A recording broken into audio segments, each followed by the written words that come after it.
क्रांति नजर आता है। ठीक है, क्या है क्रांति? यह है 1857 की क्रांति। क्या है? 1857 की क्रांति। एक चीज तुम लोग को पता होना चाहिए, जो 1857 की क्रांति से पहले ही हमारा देश इतना गर्त में चला गया था, जिससे कि हम अपने देश को आगे बढ़ने से या आगे उत्थान करने से उसको ये सही पटरी पर नहीं ला सकते थे।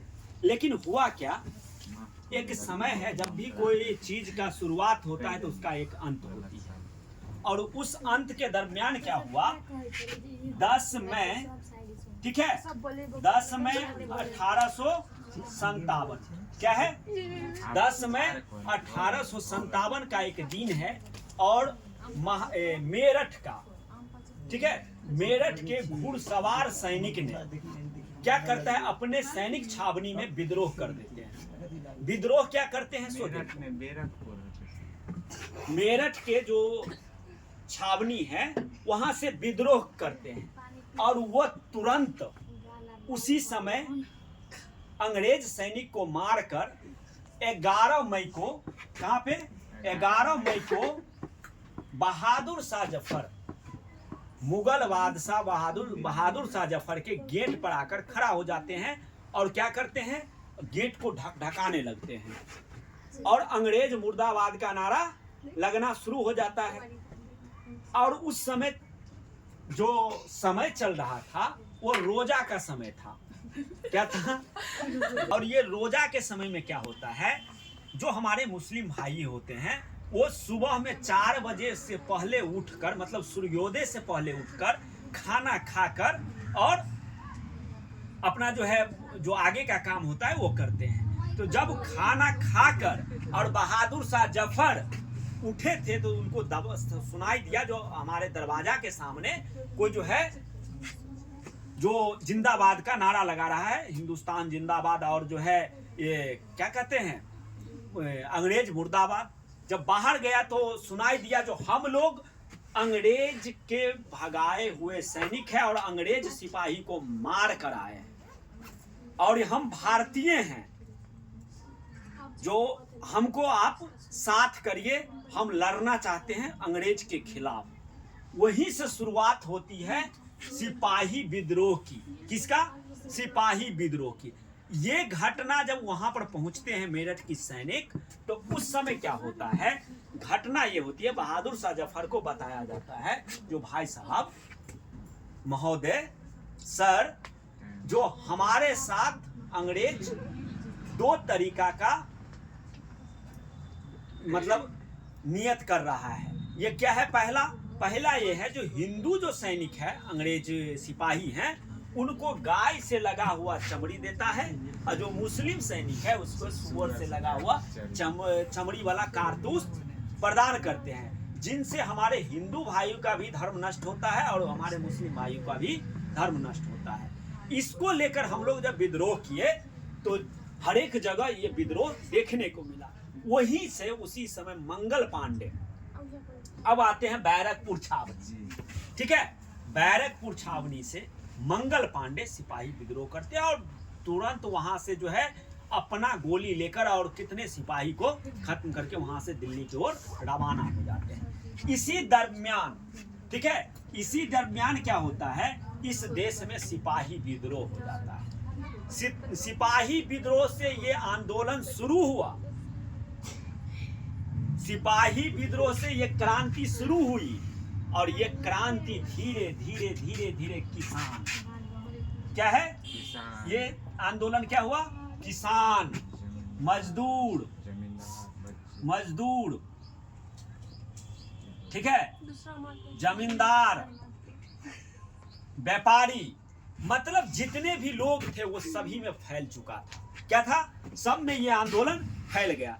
जब इसके बाद जब आगे बढ़ता है तो इसका जो नीति है वो क्या है, अपने धार्मिक धरोहर को बचाए रखने का, अपने राजनीतिक महत्वाकांक्षा को बचाए रखने का, और राजाओं का जो ये आंदोलन हुआ इसमें जो है ये एक क्रांति लाई, और उस क्रांति को कहा गया 1857 की क्रांति, ठीक है।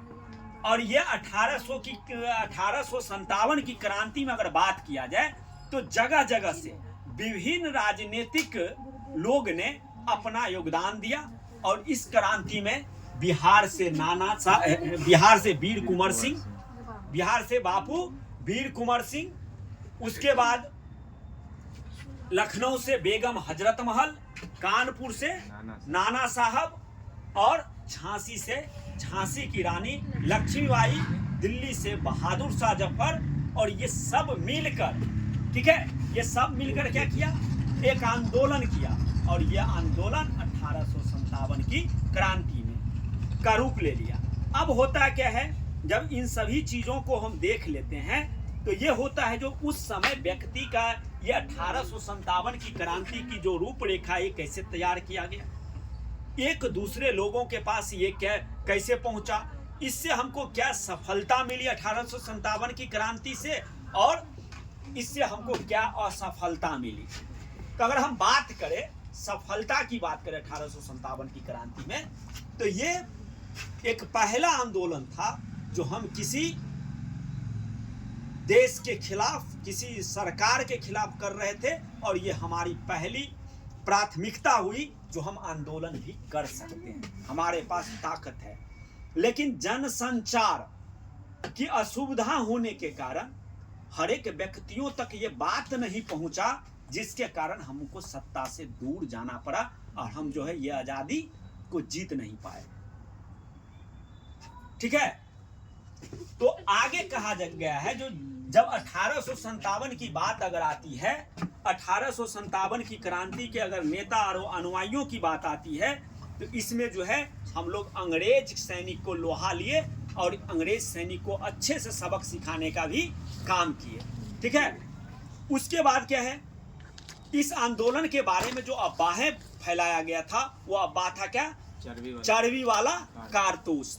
उसके बाद लोगों के अफवाहों में विश्वास क्यों कर रहे थे, क्योंकि उनको पता था, लोग विश्वास क्यों करें, अगर कोई अफवाह उड़ा रहे थे क्यों करें, क्योंकि वो सताए गए थे।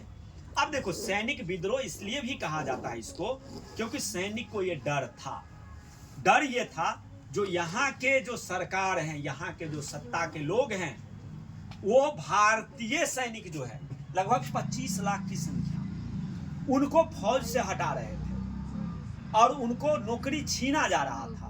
तो उनको दो खतरा था, या तो ये हमको नौकरी से बाहर कर देगा और पहला ये अगर हम खुद ब खुद अगर आंदोलन नहीं किए तो हमारे अस्तित्व को कुछ नहीं बचेगा। तो ये भी कारण था जो सब लोग उनके बातों में विश्वास भी कर रहे थे, भाई सही बात है, जब सैनिक बोल रहे हैं, किसी देश की सेना बोल रहे हैं तो ऐसा काम हो सकता है। इसी में तुमको 1857 और 1820 का जो दशक था, 1857 और 1820 का जो दशक है, उसमें कई तरह के नीति अपनाई गई थी, जिसमें क्या है, ब्रिटिश सरकार अपने पश्चिमी विचारों को लेकर आए, हम लोग की जो संस्कृति थी उसको दबाया जा रहा था। क्या किया जा रहा था, दबाया जा रहा था, और वहाँ की संस्कृति हम पर थोपा जा रहा था, चाहे अंग्रेजी शिक्षा हो, क्या है, चाहे अंग्रेजी शिक्षा हो या वहाँ की संस्कृति हो या वहाँ की रूपरेखा हो, ठीक है। तो इन सभी चीज़ों के